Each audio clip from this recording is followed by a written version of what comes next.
Welcome, Eric. Thank you for joining us today and sharing your professional journey with the Walden community. Could you tell us about your background and how you ended up teaching your first college level course? Well, that's a long story. I'll try to condense it down for you. I had spent 15 years with the Toronto Police Crisis Team as a crisis intervention specialist, and that came about as a result of my background as a registered nurse with primary experience in mental health and crisis. So Toronto Police set up this program based on the US model, interestingly enough, and it teamed up a mental health nurse with a police officer with the goal of responding to 911 calls with a mental health or psychiatric component or crisis component. So I did that for quite a while and started getting interest from the community. And they wanted the team to come in and talk to them a little bit about what we did and how we did it and what services we provided and things like that. And I ended up coming to my current employer, Centennial College, 5 or 6 times to talk with classes, mostly mental health and community classes, about what the team did. And a few times I was approached by the faculty saying, "Hey, you may be able to teach a course here. We have a couple of courses in our night school program, or some of our part-time programs you might be interested in teaching." And at first, I sort of brushed it off. And that's not really something I don't think I'd enjoy doing, but I thought about it and ended up teaching a course, and I think I've been hooked ever since. That's wonderful. You used your expertise and were able to go into a community college setting as a guest lecturer and really establish yourself, and were given or presented some opportunities that you ended up taking and really taking that step, that leap into higher education. And after graduating with your MSN Nurse Informatics degree in 2016, what prompted you to start the PhD in Education Technology program? Well, a pivotal event. I'd reached the 15-year point with the Toronto Police Crisis Team, and I felt the need for a change. It's still a very vibrant and exciting program that does a lot of good here in Toronto, but I felt the need personally for a change. So, because I had finished my master's degree at Walden, I started to apply for positions, and I ended up securing a full-time teaching position at Centennial College, the very organization that had initially invited me to guest lecture. So I was hired in 2018, maybe the latter half of 2018, into the Community and Health Studies faculty. And I'm still there today and enjoying every second of it. Wow, that is excellent. This really shows a progression in your higher ed teaching career. And also, an interesting fact about you is that you also work as an actor, and you have been featured in several projects that were filmed in Toronto, Canada. How did you get involved in acting? And also, how have your acting skills helped you inspire and engage college students? Well, I've been performing on some level or other most of my life. I come from a really musical family, very, very musical, and so we've been singing and whatnot, just as course of getting together with the family and friends and whatnot. And I think it was probably grade 7 or grade 8. Some very wise teacher at that point in time thought that some of us had too much time on our hands. So she voluntold us that we were going to be joining the school choir. So, of course, none of us wanted to, but as it turns out, we're all still very involved in music and performing so many years later, decades later, in fact. And I think that was the springboard. So I started when there was a really big push, thank you, COVID, to move content online. I wasn't really happy with how I was appearing in this little box that we're looking at right now.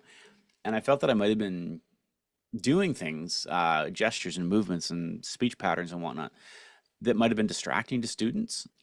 So I started taking some courses. I'm taking some courses, still I'm taking courses at the Toronto Metropolitan University, and they have a really unique program for people over 50. So I started taking some courses there, and lo and behold, it really made a difference in terms of how I present myself in a video or a podcast, and a lot of positive feedback from students and whatnot. I'm really much happier with what I see. So that's sort of the benefit to being involved in theater and being involved in acting and whatnot. It's really directly improved how I teach.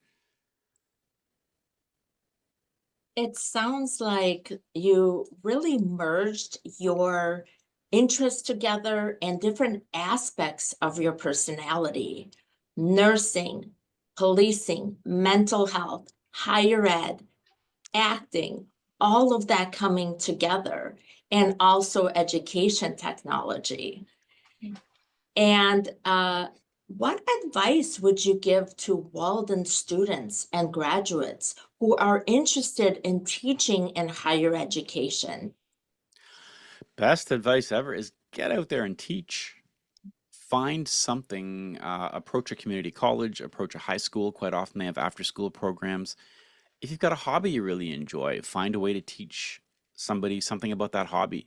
Get that get that experience of having to deliver content within a specific time frame and learn those organizational skills and talking points and milestones that you have to hit. And in doing so, you start to network. So you'll connect with people at the community college or the high school or whatnot, and that will open up opportunities for you to teach more.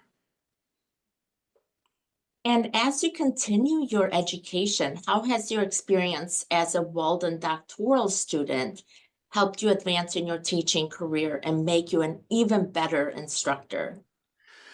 Well, I was hired with a master's degree at Centennial College, and Centennial College is a very dynamic institution, and they maintain a really strong focus on universal designs for learning, and that's delivering content in a multitude of ways. So they resonate with students depending on their preferred learning style.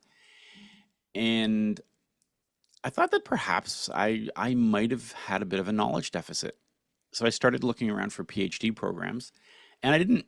Walden wasn't necessarily my automatic choice. I looked at other programs, but I kept sort of circling back to Walden. And looked at some programs here in Toronto, and I looked at some Canadian programs that were online, and quite a few US programs. And then I just kept coming back to Walden, and I think ultimately it was Walden's mission and value statement that got me back. And I really liked the scholar practitioner focus with addressing social issues and addressing society in a positive way. And I thought, wow, that's really something that's consistent with my teaching philosophy as well.